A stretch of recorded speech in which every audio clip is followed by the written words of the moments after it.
Hi, this is Anudeep, rank 1 holder CSE 2017. Today I would like to talk about the strategy and the book list that I had referred to for my preparation. For prelims, the strategy should be to cover all the aspects of the syllabus without neglecting any topic as such, because generally the paper would be balanced with covering all aspects, all major topics such as geography, history, economy, art and culture, science and technology, and current affairs. So these, and especially the government schemes, these are pretty crucial for aspirants to go through, have a firm grip over, so that they can mark the answers properly. And the other strategy, important tip I would like to give is in prelims, it's also very important to take educated guesses. Since the answers are quite close, it is not possible for everybody to know each and every answer perfectly. So wherever you feel an educated guess would be right, so please go ahead with that.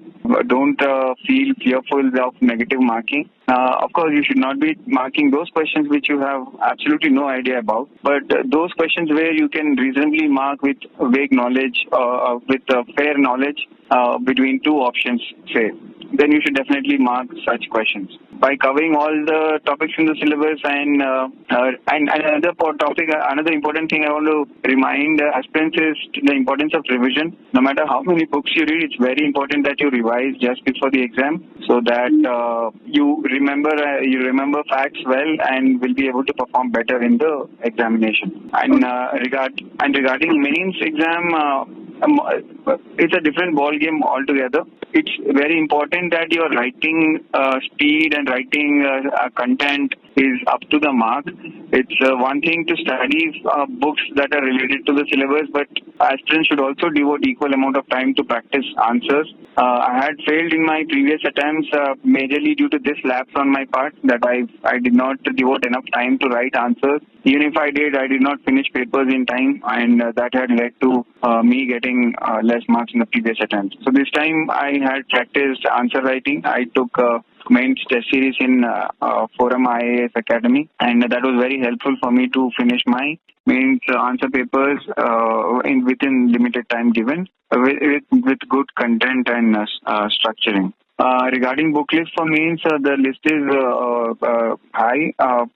More importantly, newspapers become very crucial for mains. One needs to have an informed opinion of the recent issues that are going on. For instance, let's say Aadhaar and privacy, or women safety. So those things one needs to have an informed opinion and solutions how to solve these issues. Those things will be checked. The analytical understanding will be checked in the descriptive mains paper. Apart from newspapers, the general for history, I followed the same books that I had for prelims. For polity, Lakshmikant, and NCRTs for history, NCRTs for geography again. And for most of paper 2 and paper 3, it's current affairs. So you can follow newspapers and one compilation of monthly compilation from any of the institute that are available on the net or in the market. This would be sufficient for 1, 2, 3. For ethics, I had not referred any particular material as such. Mostly it's from I had searched for the terms that I mentioned in the syllabus on Google and looked for the definitions. And it's also, as I said, the ethics paper will also be very lengthy. So it's very important that the aspirants practice those question papers beforehand, so that they'll be able to perform better in the actual exam. Regarding essay, in earlier attempts also I got a little less marks in essay. One of the reasons was I used to write in complicated language with a lot of jargon. Essay needs to be simple, with simple sentences, ensuring a coherent, smooth flow from one passage to the next, so that the whole essay hangs together. For that, you need to, and the essay also needs to be diverse, so that it touches upon social, economic, and varied aspects of the topic.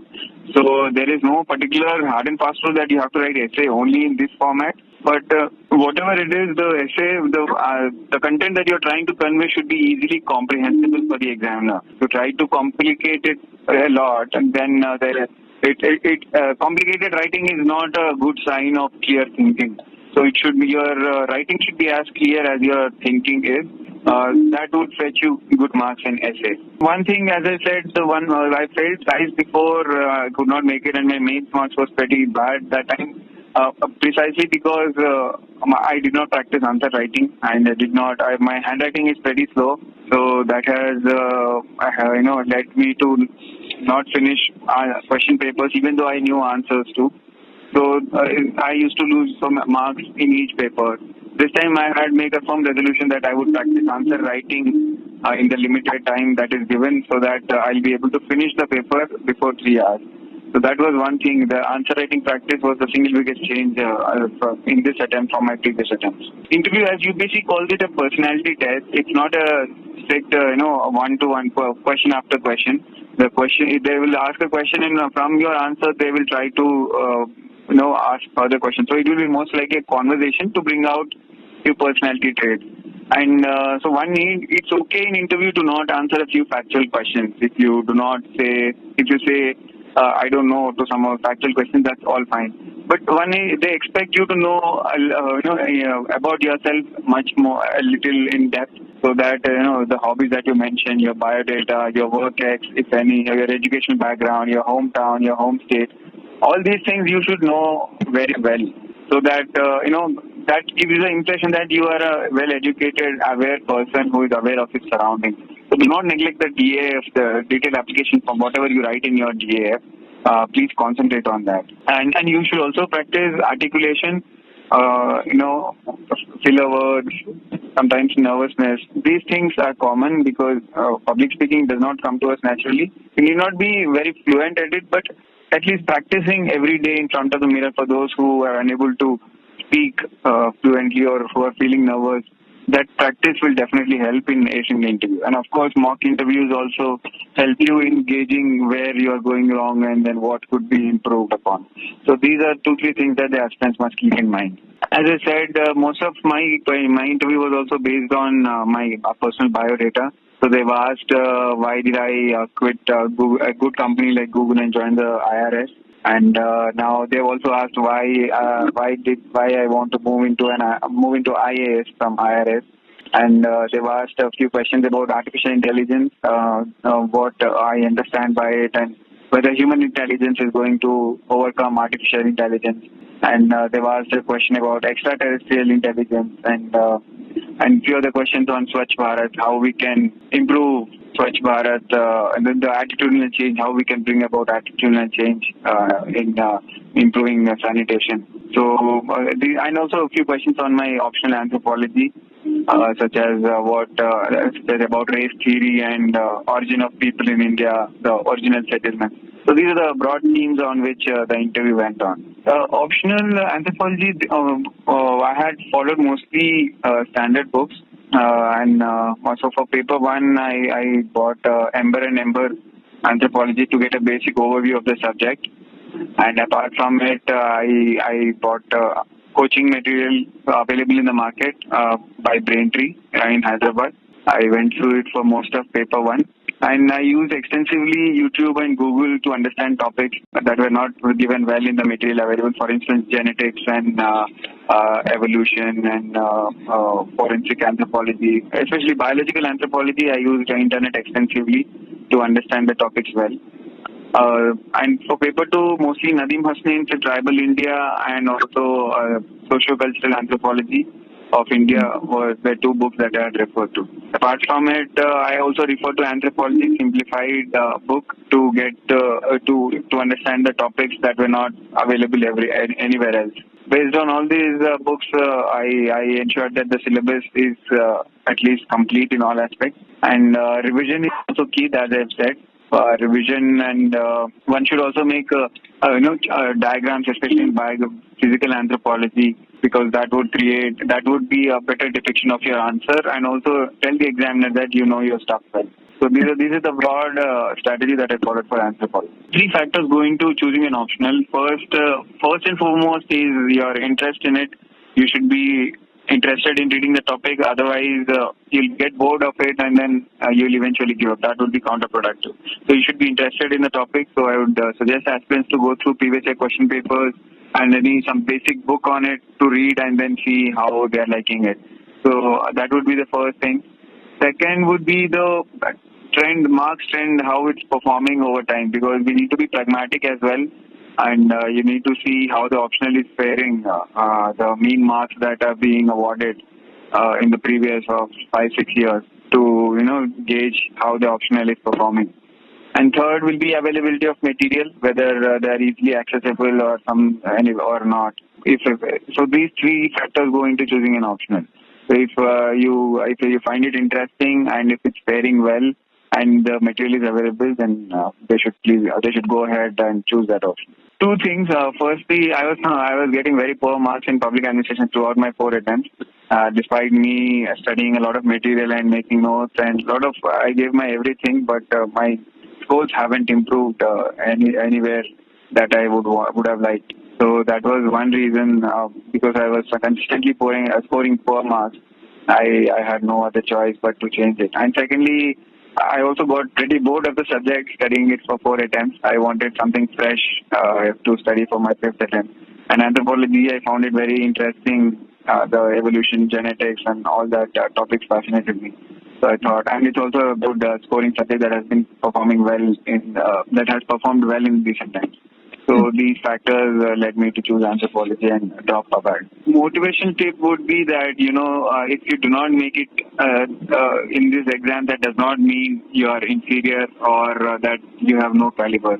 One should not gauge one's ability by the result of this exam. I had failed thrice in this exam as well, but today I secured a good rank because I believed in myself that I did not let the past failures weigh on me, be a burden on me, telling me that I cannot clear this. So one should have that self-belief and also take the failure as where exactly are you going wrong? Is it the main stage or is it prelims? Is it optional or is it essay? You have to be specific where you are going wrong, and then then you have to hit the nail on the head. You have to then focus on the aspect where you are going wrong and then fix it, so that in the next attempt you won't repeat the same mistake. Like I did with my answer writing.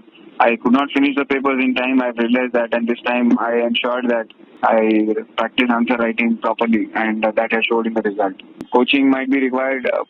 Without coaching, you can take help of them in taking test series. If not for the proper classes, tutorials, coaching classes, you can probably the aspirants can go ahead with taking a test series. But coaching, as I said, it depends on from individual to individual, and there is no compulsion or a rule that only if you take coaching that you will clear the exam. Even from a small town like anthropology, I did entirely on my own in my 5th attempt and still could clear the exam.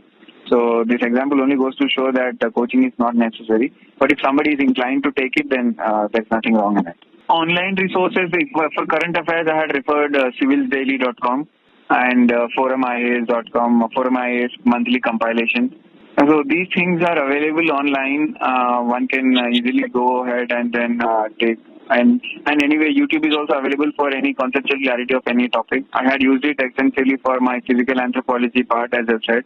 So internet has actually made easier for people in small towns to crack this exam. People who are working, it's very important that they manage their priorities and work properly.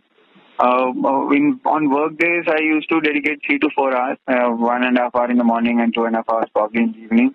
And on weekdays, I used to dedicate around 2 to 4 hours. So the time management is on work days. I would dedicate around 2 to 4 hours. I would take out 1 to 2 hours in the morning and another couple of hours. And on weekends, I used to slog 10 to 12 hours per day.